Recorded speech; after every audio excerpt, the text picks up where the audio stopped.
أعوذ بالله من الشيطان الرجيم. بسم الله الرحمن الرحيم. اتل ما أوحي إليك من الكتاب وأقم الصلاة إن الصلاة تنهى عن الفحشاء والمنكر ولذكر الله أكبر والله يعلم ما تصنعون.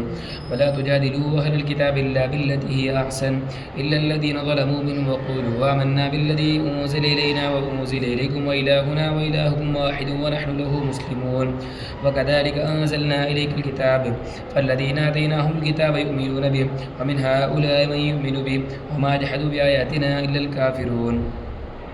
وما كنت تتلو من قبلي من كتاب ولا تخطوا بيمينك إذا لارتاب المبطلون بل هو آيات بينات في صدور الذين أوتوا العلم وما جحدوا بآياتنا إلا الظالمون.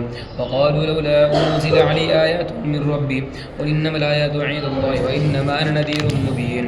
أولم يكف من أنزلنا عليك الكتاب يتلى عليهم إن في ذلك لرحمة وذكرى لقوم يؤمنون.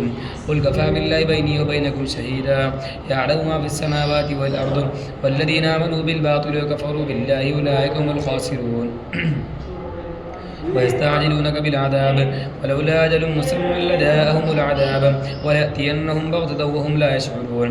يستعجلونك بالعذاب وإن جهنم لمحيطة بالكافرين يوم يغشاهم العذاب من فوقهم ومن تحت أرجلهم ويقول ذوقوا ما كنتم تعملون. يا عبادي الذين آمنوا إن أرضي واسعة فإياي فاعبدون كل نفس ذائقة الموت ثم إلينا ترجعون. والذين آمنوا وعملوا الصالحات لنبوئنهم من الجنة غرفا تجري من تحتها الأنهار خالدين فيها نعم أجر العاملين الذين صبروا على ربهم يتوكلون. وكأي من دابة لا تحمل رزقها الله يرزقها وإياكم وهو السميع العليم. ولئن سألتم من خلق السماوات والأرض وسخر الشمس والقمر ليقولن الله فأنى يؤفكون. الله يبسط الرزق لمن يشاء من عباده ويقدر له إن الله بكل شيء عليم. ولئن سألتهم من نزل من السماء ماء فأحيا بالأرض من بعد موتها ليقولن الله قل الحمد لله بل أكثرهم لا يعقلون. وما هذه الحياة الدنيا إلا له ولعب وإن الدار الآخرة لهي الحيوان لو كانوا يعلمون.